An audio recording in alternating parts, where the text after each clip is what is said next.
Hello, hello, everybody. First of all, thank you for tuning in. I am having such a fun time here at Choral Connect, observing the other clinicians and the chat that everyone, all the attendees are offering us. It feels so fun to be engaging with you all on a Saturday morning, just as school's just about ready to start. So many things are, so much excitement and anticipation in the air this time of year to build what will be a very exciting coming school year of choral music.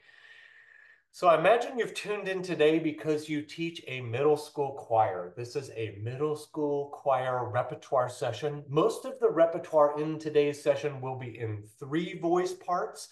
If you missed Krista Hart's 2-part reading session, be sure to check that out when the videos arrive. Most of that music was dynamite for a middle school choir. So I'm going to be sharing a lot of 3-part voicings now. When we think about 3-part voicings, there are different ways, of course, that we can call those. Oftentimes, you'll see one called 3-part mixed and a different voicing called SAB. What does that mean? SAB is written with true changed voices in mind. A soprano range, a wide one, an alto range, a full one, and a baritone range, a changed baritone voice. That usually works for early high schoolers, truly changed voices. If you're working with middle schoolers who are going through a voice change, you should be looking for 3-part mixed. That means the lowest voice part is in a very small, accessible range, usually 6 notes of F below middle C to the D above middle C, a range that some of us call cambiata, that's with the limited changing range. So I have offerings in both in this upcoming session. Heather, to get us started, would you go to the very next slide? I start my morning with a brainstorm today. Well, I'm going to do a middle school choir session. What makes the perfect middle school choral? This is what I want to be on your minds as you're tuning in with me today.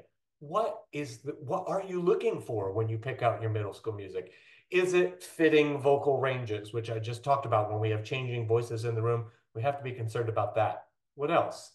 Is it that the phrase lengths are manageable by these little bodies? You know, the bodies aren't fully developed, so maybe they don't have full breath capacity. Is it the vocal style? Like, I don't see a young instrument really nailing a full belt Broadway song or a humongous opera chorus. It may not be the right style for their age group. Are there achievable harmonies? We really want to teach harmony singing in middle school. What makes them achievable? Probably counterlines and independent vocal parts will really make harmonies achievable. Partner songs, canons. What else did I put on my list today? Readable rhythms, intervals, and dynamics. I made readable capital here because yes, we can teach rote rhythms, but in middle school, we should really be teaching music literacy. And I don't want to sing rhythms that they can only learn by hearing. I want to present them with repertoire they can actually read, and the intervals, things that are going to make sense in your literacy program for musicians. What else did I put on the list? Lyrics that engage student interest and buy-in. Well, this one's huge. You might start your review of music by just looking at the text and say, are these appropriate for my kids? Will they feel that they want to sing these words? Not just one time at a concert, but every time they come to rehearsal, they're going to sing these words. So we want them to buy in. Next on the list, is this repertoire that encourages growth with appropriate challenges? Yeah, many times we get fixated on, I want this to be easy, but not only easy, you want to always be raising the bar, teaching the next skill, so there should be appropriate challenges in the repertoire. Ooh, this is one I learned from my music administrator when I was a young teacher. What can you accomplish in the rehearsal time you actually have? I love to pick repertoire that's like super hard and challenging, but then when you realize, wait, we only meet once a week and it's only for 30 minutes and sometimes kids are out, what can you really realistically get done in your limited rehearsal time? How about the next one? This is music and text that feels mature enough for their growing minds. I think kids today are smarter than ever, growing up faster than ever, and you don't want to hand them music that feels babyish to them. So this is a big one. And my final one, of course, is that you want it to be just plain fun. You want these kids to keep coming back. Recruitment and retention are real. So as we review this packet of music today, maybe you'll be looking for these 9 things. Will every song check every box? Maybe not, but a couple of boxes for each, I hope. Likewise, please throw in additional ideas for this brainstorm and chat. I want to hear what you think makes the perfect middle school choral as we're going along. Let's open up with a welcome song. This one is called Fanga Alafia. It's in a 3-part mix. The Fanga dance is an African tradition that we dance to welcome people to our community and home. And this song is welcoming everyone with the Fanga dance.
That is also available in TBB voicing and a 2-part treble voicing as well. The next piece is a Greg Gilpin original called Vox Vibe. If anybody out there has performed his piece named Vox, this is a follow-up. This one is not Vox, but it certainly has the Vox vibe. Every voice part has individual rhythms. You can glance at the screen here. Each voice part is doing its own independent thing, which makes it great for teaching part singing. And we stack from the bottom up so you have built-in sectionals. It begins with the baritone.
Isn't that a blast? And did you notice Greg included an optional piano accompaniment? So if your choir's not quite ready for the a cappella Vox vibe, they have that optional piano there, which doesn't double their voice parts, but it provides them rhythmic and harmonic support throughout. Excellent piece.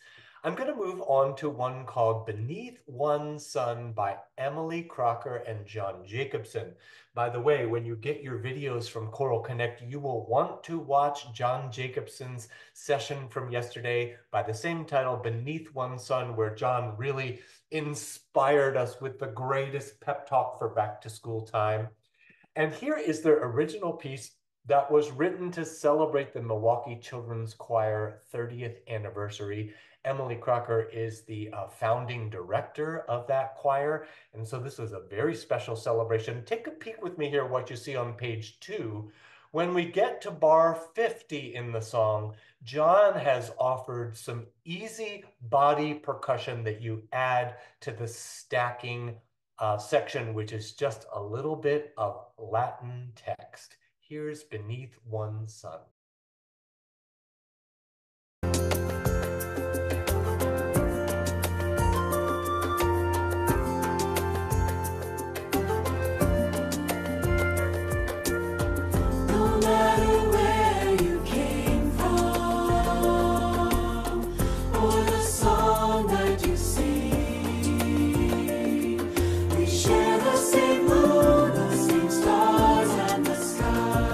We are one.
We are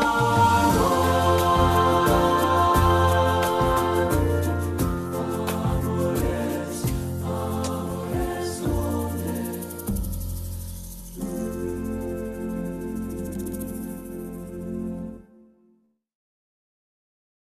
Christy, I see your question there about seventh grade boys in the same choir with senior boys, and I think you're asking the right person.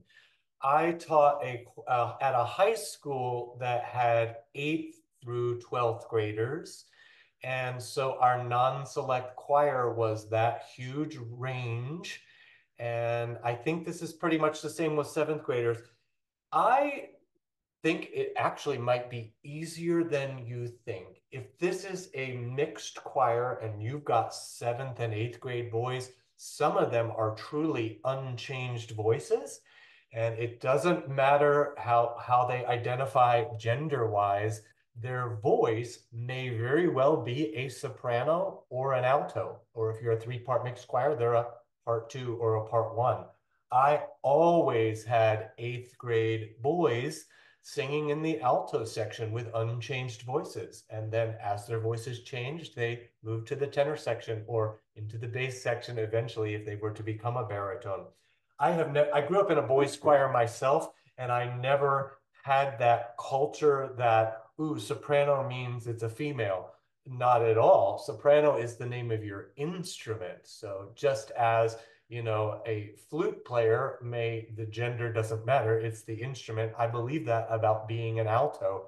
I think a lot of your 7th graders are probably altos, which means they can sing 3-part SAB or really SSA literature. I'll have another example of how to handle this in just a moment. Let's first review this SSA piece, and then we're going to look at a men's piece specifically. Here's one called Dewdrops. It's by Shayla Blake and Julie Myers, a beautiful nature-inspired treble choral.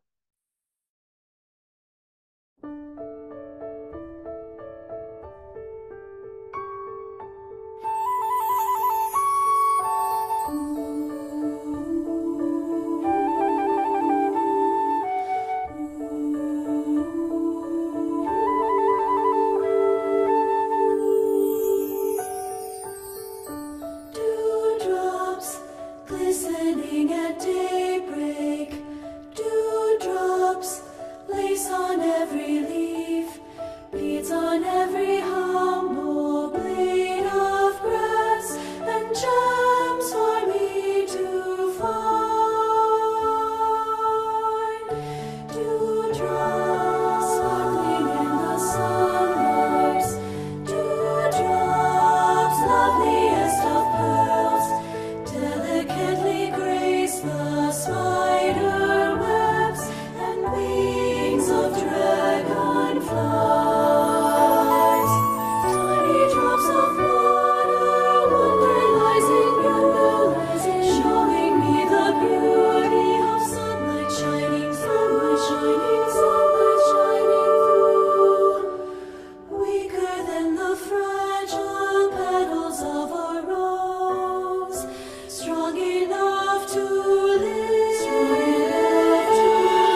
I love how they use the flute to be the dewdrops in our ear. Very, very sweet. Now we're going to move to a piece written for TB voices. And we're moving away from a nature theme and into an architecture and innovation theme. It's called Skyline by Austin Hunt. And Austin works with a boys' choir in Texas. So here's a guy who really has real deal middle school boys in his choir and is writing for them. We're only going to listen to a little sample here up to about measure 26, Heather, if you will. And then I want to break from this video and show you a different video of Austin conducting his own boy choir singing this. And we'll talk about some of the adaptations he's done to have changed and unchanged boys in the same choir.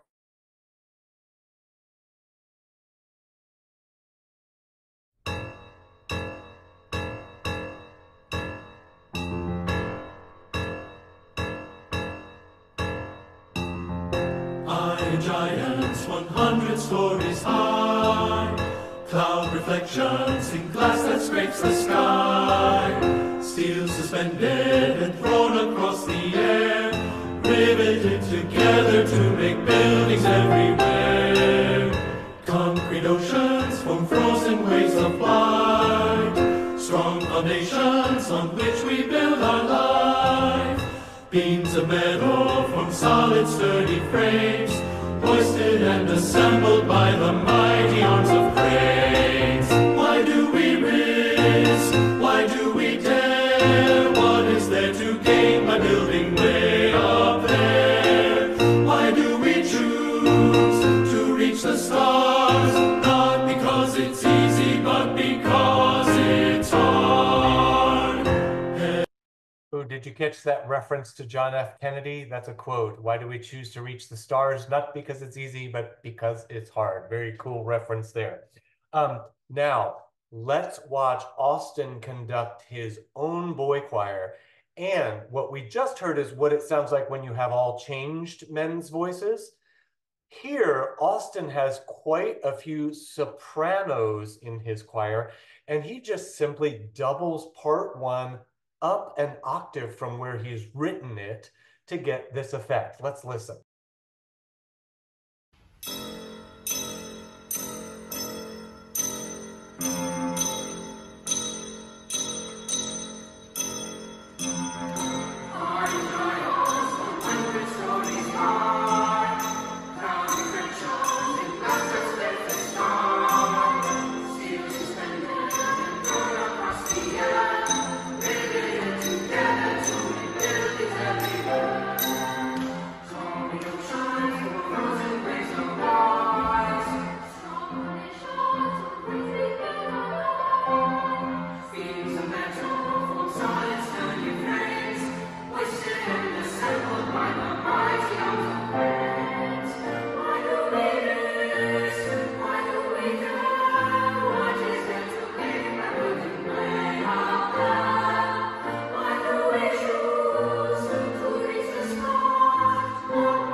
Yes, clap for those guys. Nicely done. Who's having the most fun? I think the kid playing the hammer sound. A lot. That's really neat to see. We'll move on to one here arranged by Greg Gilpin. It's called Cesare Ie, and it's from the Torres Straits Islands in Australia. There is just a little bit of text to learn, but then it's quite repetitive. And the meaning is kind of up for grabs. It may be about a kingfisher bird swooping down to fish in the ocean. And it may also be about the blowing winds in the mountains. Percussion parts with an a cappella choir here. This is available in 3-part mixed, 2-part treble, and also SATB. Here's Cesare Ie.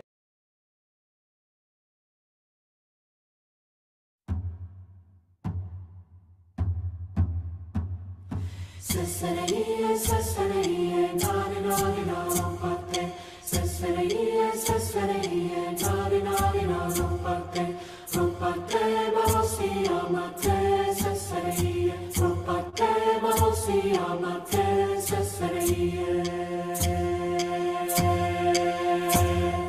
Cesare Ie, nari nari naro parte. Cesare Ie, nari nari naro parte. Rupate marosi amate, Cesare Ie. Rupate marosi amate, Cesare Ie.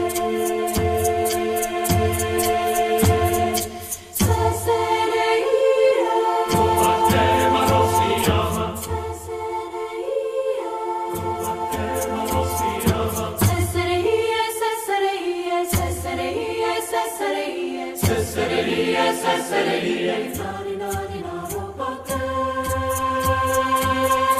Cesare Ie, nari nari naro parte.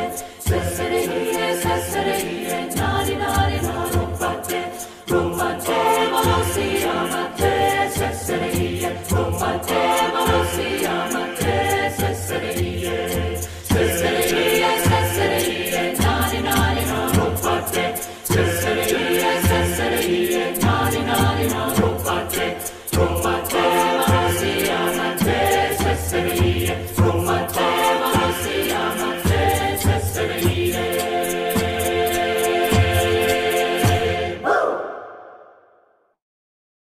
You know, we were listening to the SATB there, but you could see how nicely a 3-part mixed choir would fit in the range. One other thing I should say on the idea of making the song fit the voices in the room.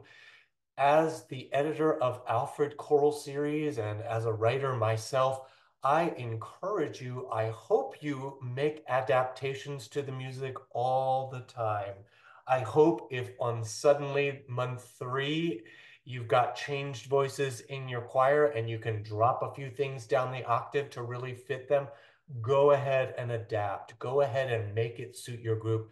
I speak on behalf of all of Alfred's arrangers and composers when I say we want your groups to sound their best.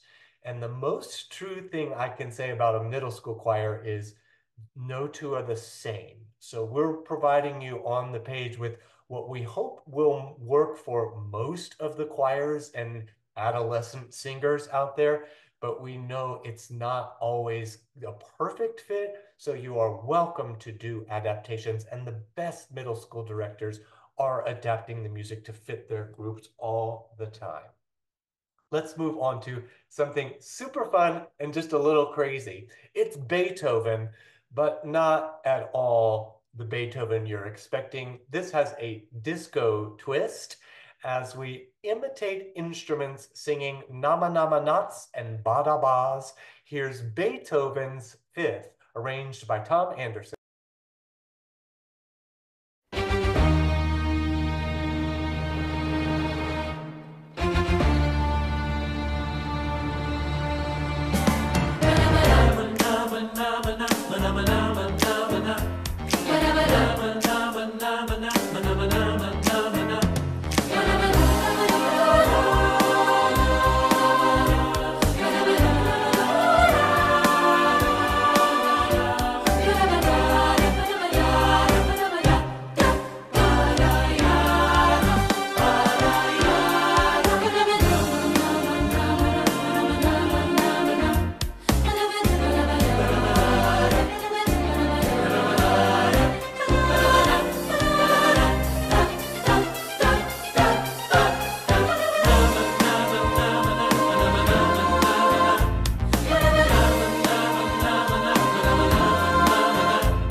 that fun? I love that. Audience is going to love that too. Who remembers Hooked on Classics back from the 80s? I think it was maybe inspired by that.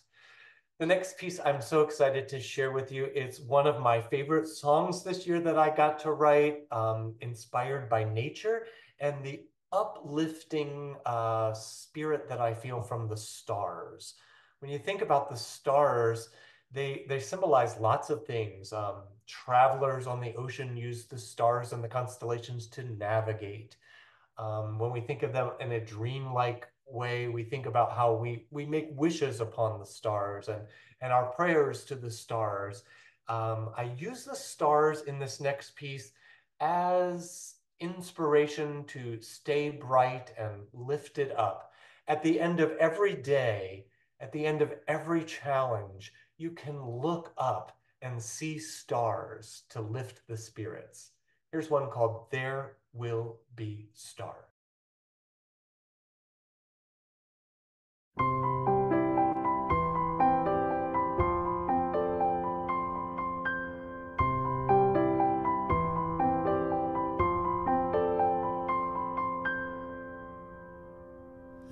When daylight is done and evening is over, there will be stars.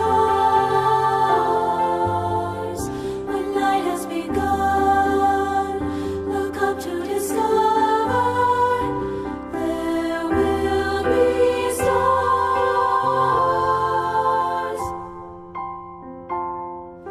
Sparkling diamonds dot the sky, gemstones in the night. Up above the world so high, shining silver light. There will be stars glittering glistenings. There will be stars glimmering shimmerings at the end of every day. There will be stars.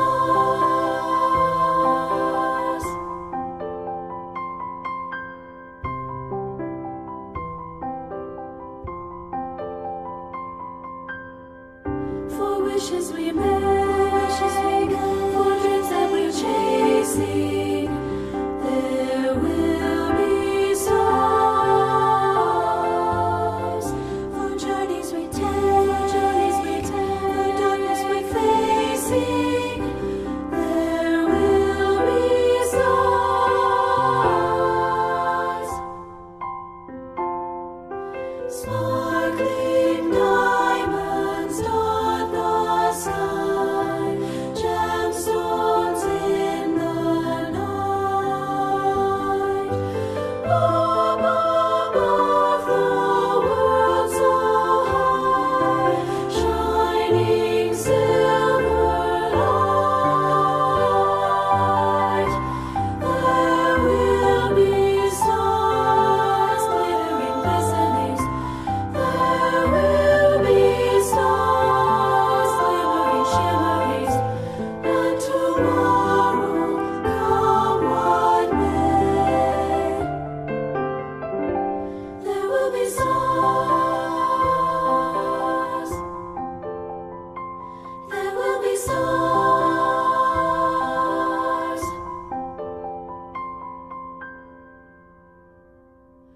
Stars.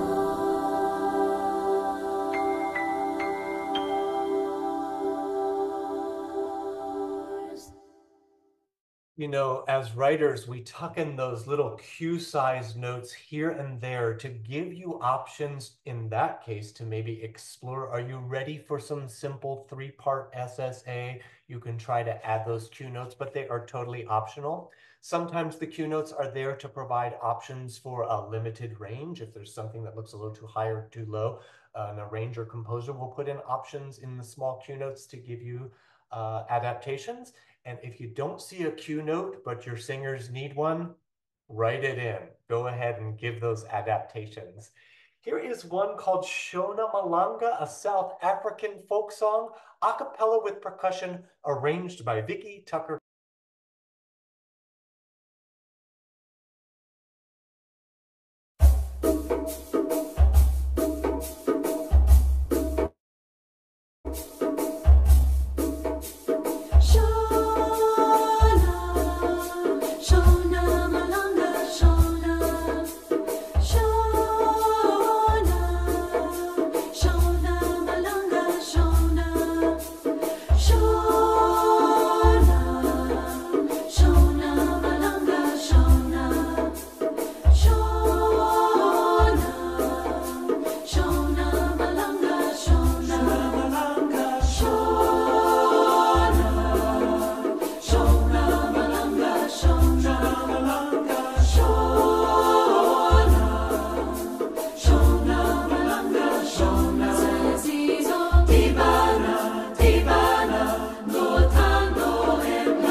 I love that one. And it's part of our digital only series called Performance Plus, which means you can download and print copies right at home. And it's included with a Make Music Cloud subscription.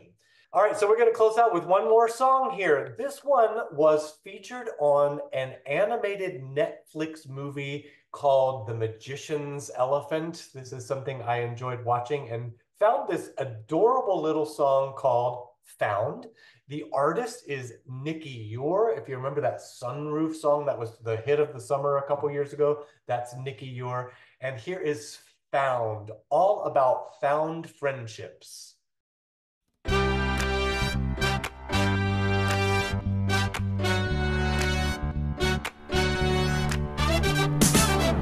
Anytime you're feeling low and lonely, lost and broken, ooh, even though you might not know, I'm always there, always there.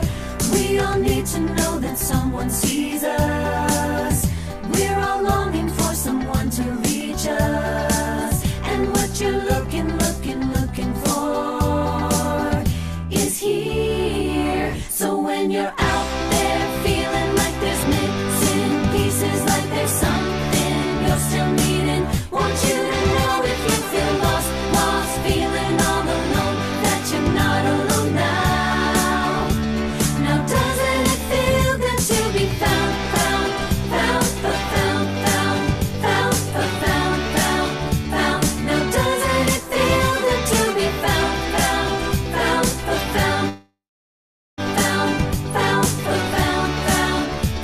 Now doesn't it feel good just to know that you can always know that I got your back? Oh, just to know that through it all I'm always there, always there. So just know that someone sees you, who would walk across this earth to reach you, who will be there anytime, anywhere. So when you're out there feeling like there's missing pieces, like there's something you're still needing, want you to know if you